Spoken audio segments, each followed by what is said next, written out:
Mesdames et messieurs, quand on commence la photo, qu'on entend parler un petit peu du triangle d'exposition, au début ça semble un petit peu fastidieux. Je vais tenter de vous expliquer un petit peu ça, parce que c'est quand même la base de la photo, hein. Tout commence par là, le triangle d'exposition, pour savoir comment bien exposer vos images.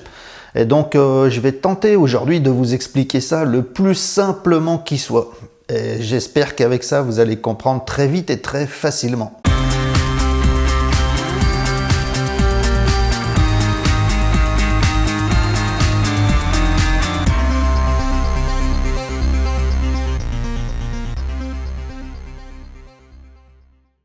Mesdames et messieurs, vous savez que finalement la photographie, c'est l'inscription par la lumière. Finalement, on inscrit l'image, la scène qui est devant l'objectif, par la lumière. S'il n'y a pas du tout de lumière, il n'y a pas de photo, tout est noir, quoi.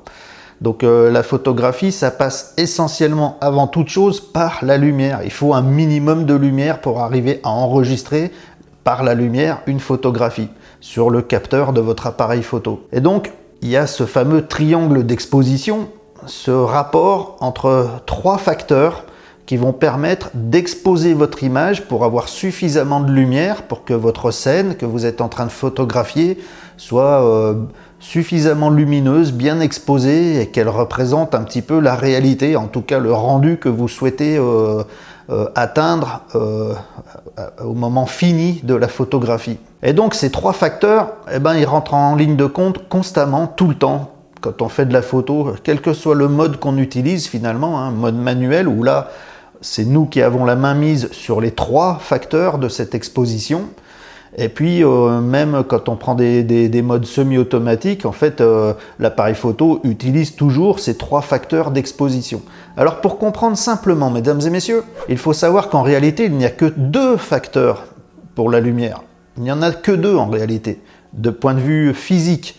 C'est-à-dire, dans votre objectif, le diaphragme, l'ouverture du diaphragme. Vous savez, dans l'objectif, vous avez votre objectif et à l'intérieur, il y a un diaphragme que vous allez pouvoir ouvrir plus ou moins, fermer plus ou moins. C'est un iris en fait, c'est comme un iris avec des lamelles que plus vous fermez, plus l'iris se referme et puis laisse un tout petit trou pour laisser rentrer la lumière. Et plus vous ouvrez votre diaphragme, plus les lamelles se desserrent, l'iris s'agrandit, le diaphragme s'agrandit et qui laisse un plus gros trou pour laisser passer beaucoup plus de lumière. Donc ça, c'est vraiment un aspect physique. Plus vous ouvrez votre diaphragme, plus la lumière rentre. Plus vous fermez votre diaphragme, plus moins de lumière rentre.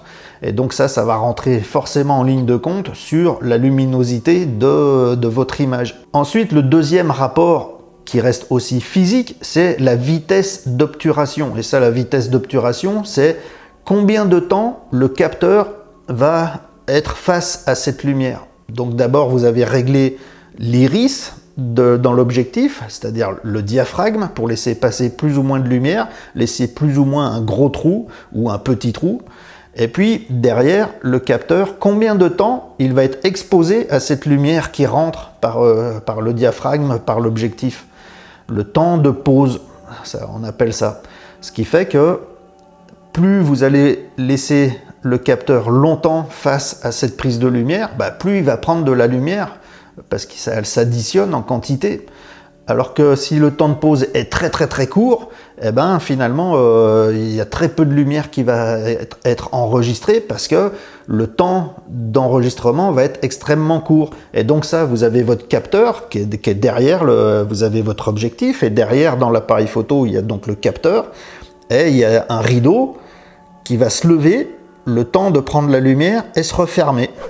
Et ça, c'est votre temps de pause. Et ça, donc, vous pouvez le régler aussi. C'est la vitesse d'obturation, c'est-à-dire ça ouvre et ça referme. Et donc, on peut choisir pendant quelle durée de temps on laisse ouvert avant que ça se referme.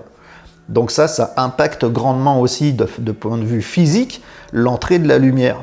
Et donc, c'est le rapport entre ces deux, l'ouverture du diaphragme dans l'objectif et le temps de pause où on laisse le capteur à l'air libre pour capter la lumière avant que ça se referme. Ces deux facteurs sont les deux seuls finalement qui rentrent en ligne de compte pour rentrer votre lumière. Et le troisième facteur, les ISO, qu'on règle aussi, les ISO, c'est plutôt une amplification du signal capté par le capteur, mais ça rentre pas vraiment en ligne de compte d'un point de vue physique, puisque là ça devient plutôt logiciel, plutôt numérique. C'est-à-dire que si, par rapport aux conditions, malgré l'ouverture maximum que vous avez pu prendre, et puis le temps de pause maximum que vous avez pu prendre, s'il manque encore de lumière, que votre image est sous-exposée, eh bien vous pouvez jouer sur les ISO pour augmenter ce manque de lumière, pour compenser ce manque de lumière. Mais cette compensation, c'est une amplification du signal de façon numérique, de la captation du capteur, du peu de lumière qui a pu rentrer. Et cette augmentation, elle est au détriment finalement de la qualité de l'image, parce que plus on amplifie en montant les ISO, plus ça crée ce qu'on appelle du bruit numérique, c'est-à-dire que on voit des petits grains dans la photo, des petits grains soit blancs de lumière, soit des petits brins de couleur, mais ça fait du bruit numérique, en fait tout plein de petits grains de partout sur l'image, et ça vient, c'est une conséquence du fait d'avoir beaucoup amplifié le signal du capteur. Mais donc quand on monte les ISO, c'est une amplification du signal, mais c'est simplement pour pouvoir compenser, mais c'est pas un facteur physique à prendre en compte pour l'entrée de la lumière. Les deux seuls vrais facteurs physiques, c'est combien est ouvert votre diaphragme pour laisser passer plus ou moins de lumière, et combien de temps on laisse de pause au capteur pour enregistrer cette lumière. Et à partir de ces deux facteurs physiques, s'il manque de lumière, on amplifie numériquement le signal en montant les ISO au détriment de la qualité de la photo. Donc c'est le dernier recours finalement. On va toujours commencer selon le sujet, selon la scène qu'on est en train de prendre en photo. On va toujours commencer à jongler entre la vitesse d'obturation et l'ouverture du diaphragme, avant, en dernier lieu, de monter les ISO seulement si on a vraiment besoin, pour compenser un manque de lumière qu'on n'arrive plus à gérer avec l'ouverture et avec le temps d'exposition. Et ce qu'il faut savoir, c'est que ces ISO, c'est le seul point du triangle d'exposition qui n'est absolument pas créatif. C'est-à-dire, si vous montez les ISO énormément, ça va, à part amener du bruit numérique, comme je vous disais, d'enlever de la qualité finalement au piqué de votre image, eh bien ça va apporter strictement rien d'un point de vue créatif, ça ne va pas changer votre photo, votre image. Alors que les deux autres aspects, la vitesse d'obturation et l'ouverture du diaphragme, ça c'est pleinement créatif, c'est avec ça que vous allez pouvoir prendre des photos selon le sujet, selon le contexte. Exemple, l'ouverture, c'est ce qui va contribuer, entre autres, à obtenir ce fameux flou d'arrière-plan. Plus votre diaphragme va être grand ouvert, plus la profondeur de champ, c'est-à-dire la profondeur de netteté dans votre image, à partir du moment où vous avez fait votre focus, vous avez fait le point avec l'autofocus ou en focus manuel, à l'endroit de l'image où vous avez fait le focus, il y a une certaine profondeur de champ où tout sera encore net. Il y a l'endroit de focus où c'est censé être très net, et puis il y a une certaine profondeur de champ où tout est encore net, et après, si on va au-delà de cette profondeur de champ, tout devient de plus en plus flou. Plus les choses sont éloignées de cette profondeur de champ, plus elles deviennent floues, parce qu'elles sont sorties de cette profondeur de champ, de cet espace de netteté finalement. Donc plus vous ouvrez grand votre diaphragme, plus la profondeur de champ va devenir de plus en plus courte, et donc vous aurez plus facilement beaucoup de flou d'arrière-plan. Alors que si vous fermez énormément votre diaphragme pour laisser passer qu'un tout petit trou, laisser passer très peu de lumière, ça a tendance à augmenter la profondeur de champ. Et donc, plus la profondeur de champ sera grande, plus vous aurez de la netteté vraiment en profondeur sur votre image, et vous aurez donc de moins en moins de flou d'arrière-plan, voire plus du tout. C'est pour ça que, par exemple, en paysage, quand on veut vraiment de la netteté partout pour voir toute la scène du paysage, vraiment du premier plan jusqu'au tout au fond dans l'image, on va prendre des ouvertures petites, c'est-à-dire qu'on va fermer cet iris, on va fermer ce diaphragme, pour avoir une toute petite ouverture, afin d'augmenter considérablement la profondeur de champ pour que, malgré que si on a fait le focus au premier tiers de l'image, tout soit net parce que la profondeur de champ est très grande. Genre en paysage, on va se mettre à f8, à f10, à f13, ça dépend un petit peu de la qualité de votre matériel, comment il supporte les petites fermetures avant que ça dégrade l'image. Parce que ça, il y a un autre point, c'est que plus on ferme, plus il peut y avoir de la diffraction et puis abîmer un peu le piqué de l'image. Donc il ne faut pas non plus fermer trop. Mais en général, voilà, pour du paysage, on veut une grande profondeur de champ, donc on ferme le diaphragme pour augmenter cette profondeur de champ.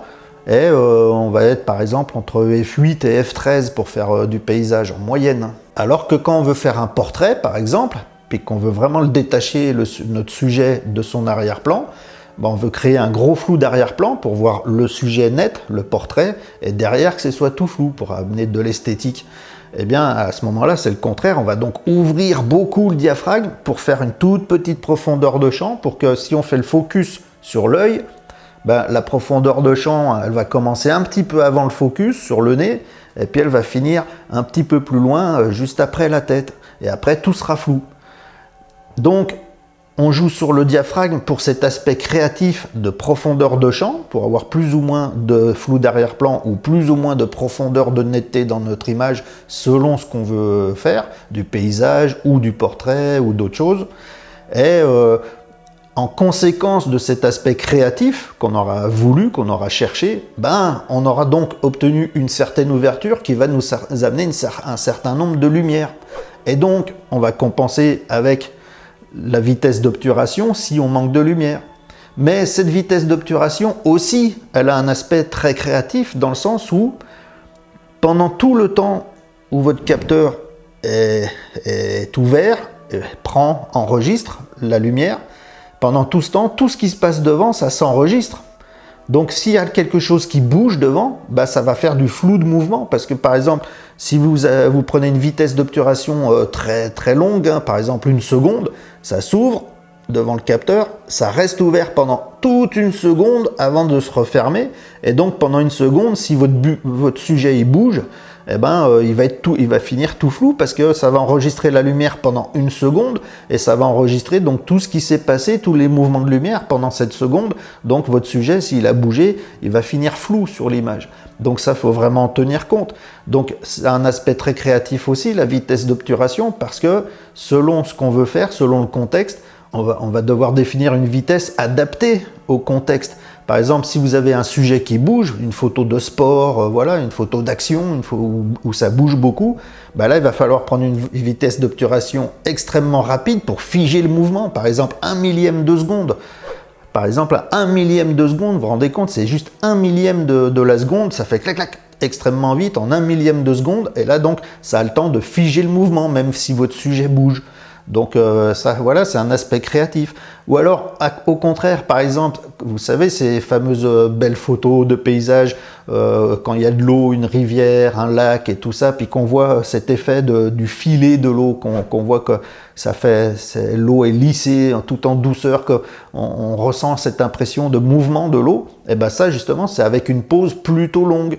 Donc on va se mettre sur un trépied pour pas qu'il y ait du flou de bouger non plus de nous-mêmes, hein. Parce que si vous prenez une vitesse qui est trop lente, ben, vos micro-mouvements à vous aussi, ça va créer un flou de bouger sur votre image. Donc pour être bien net, on va se mettre sur un trépied, et puis on va mettre un retardateur pour ne pas toucher à l'appareil photo.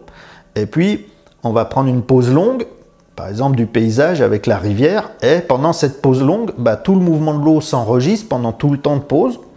Et c'est ce qui donne cet effet de flou de mouvement voulu, souhaité. Vous voyez, en fait, l'ouverture du diaphragme, c'est un aspect créatif dans votre profondeur de champ, pour avoir plus ou moins de flou d'arrière-plan, ou pas du tout, par exemple si on n'en veut pas quand on fait du paysage. Et la vitesse d'obturation, c'est un aspect totalement créatif aussi, parce que soit on veut figer le mouvement qui bouge vite, en photo de sport, soit on veut au contraire enregistrer le mouvement des choses, comme par exemple donc une rivière, qu'on veut sentir le filet de l'eau. En fait, c'est quand on a analysé quelle scène on veut prendre en photo, quel rendu on veut obtenir, qu'on va choisir de mettre une priorité à notre aspect créatif, soit d'abord en jouant sur la vitesse, si on veut figer le mouvement, ou si au contraire on veut enregistrer le mouvement, on va prendre une vitesse plus ou moins rapide ou plus ou moins lente. Et puis, le deuxième aspect créatif, si on veut une profondeur de champ courte ou longue pour avoir plus ou moins de flou d'arrière-plan. Et c'est une fois qu'on a choisi ces aspects qu'on va régler donc ces deux paramètres, la vitesse d'obturation et l'ouverture du diaphragme, et qu'en dernier lieu, quand on sait qu'on va obtenir le rendu souhaité par rapport au contexte, et ben en dernier lieu, si on manque de lumière, en dernier lieu, on va devoir compenser en montant les ISO pour compenser le manque de lumière en amplifiant le signal, mais un petit peu au détriment de la qualité du piqué de la photo finale. Voilà, mesdames et messieurs, c'est simplement ça le triangle d'exposition. On commence toujours par l'aspect créatif de ce qu'on souhaite faire. Si on fait de la photo de sport, on va faire en priorité la vitesse pour avoir le bon temps d'obturation souhaité pour soit figer le mouvement, soit enregistrer le filet du mouvement.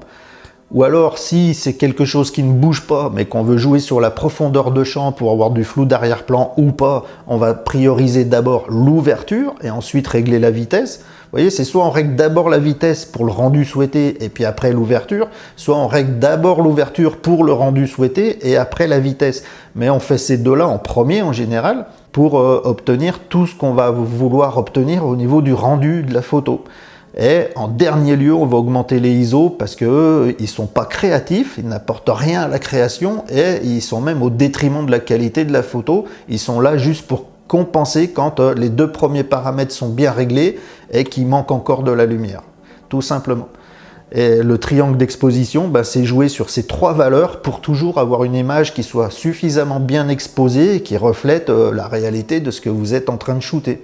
Que ce ne soit pas surexposé avec des hautes lumières qui soient brûlées, qui soient cramées, où il n'y ait plus d'informations, et que ce ne soit pas non plus sous-exposé, où les zones d'ombre deviennent toutes noires, où c'est tout bouché, on n'a plus d'informations non plus. Il faut trouver le juste milieu dans la gamme dynamique entre les basses lumières et les hautes lumières.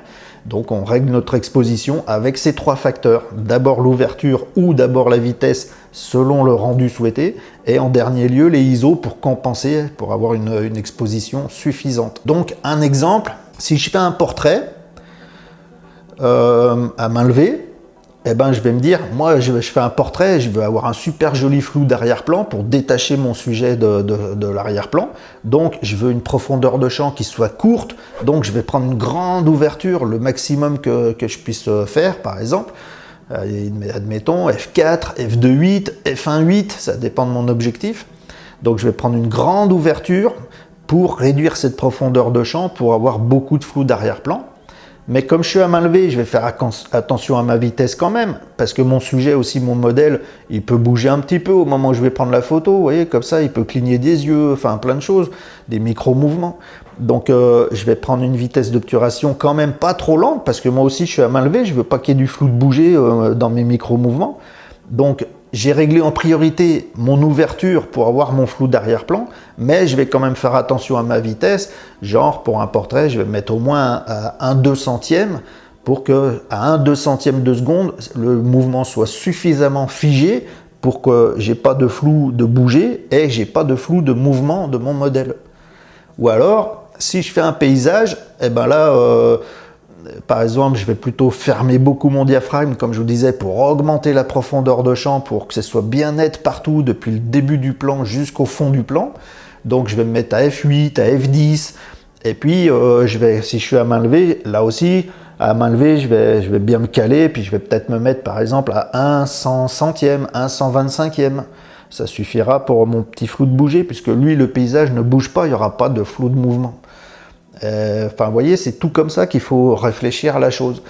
Par contre, si je veux prendre un enfant qui court, je vais prioriser par exemple la vitesse, parce que je sais que si je veux figer le mouvement, qu'il ne soit pas tout flou dans l'image, parce qu'il est en train de courir, là, je vais plutôt prendre 1/100 centième, 1 millième par exemple, et puis régler mon ouverture qu'après. Je vais d'abord prioriser ma vitesse pour être sûr de figer le mouvement, et puis régler l'ouverture après, pour avoir suffisamment de lumière. Et si ça manque, eh ben, en dernier lieu, un peu les ISO. Voilà, mesdames et messieurs, j'espère que j'ai été suffisamment explicite et puis que vous aurez compris un petit peu le truc.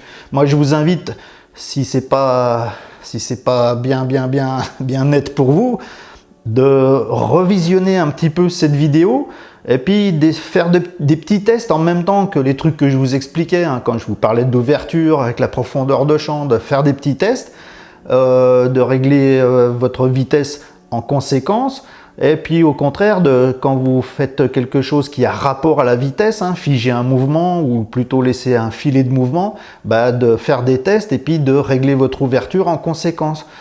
Et puis de toujours essayer de trouver votre exposition avec ces trois paramètres qui sont d'abord avant tout physiquement et créativement l'ouverture, la vitesse et en dernier lieu, d'un point de vue pas créatif et même destructif, les ISO, mais qu'il faut quand même pas hésiter à monter quand il y a besoin, parce qu'il faut quand même, avant tout, que votre image soit suffisamment bien exposée, qu'elle reflète la réalité. Il ne faut pas qu'elle soit sous-exposée ou surexposée. Donc les ISO, il ne faut quand même pas hésiter à utiliser quand c'est nécessaire. Mais c'est, comme je vous disais, en dernier lieu, après avoir fait l'aspect créatif que vous souhaitez, soit avec la vitesse, soit avec l'ouverture, ou soit avec les deux. J'espère que voilà, ça aura pu vous être utile. Faites des exercices en même temps que vous revisionnez peut-être cette vidéo. Et puis de toute façon, on va rentrer plus dans le détail au fur et à mesure des vidéos. Hein. On va parler plus de l'ouverture, plus de la vitesse, de façon plus détaillée, séparément, quoi. Donc si ça vous intéresse, bah, je vous invite à suivre cette chaîne qui est toute nouvelle, hein, qui démarre tout juste. Donc ça m'aidera beaucoup aussi en même temps si vous vous abonnez à la chaîne et puis que sans oublier la petite cloche des notifications.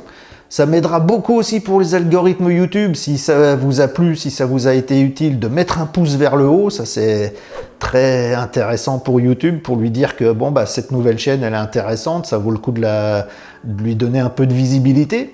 Tout simplement. Si vous avez des questions, hein, des commentaires, sans hésiter sous la vidéo, avec grand plaisir, j'aime l'interactivité.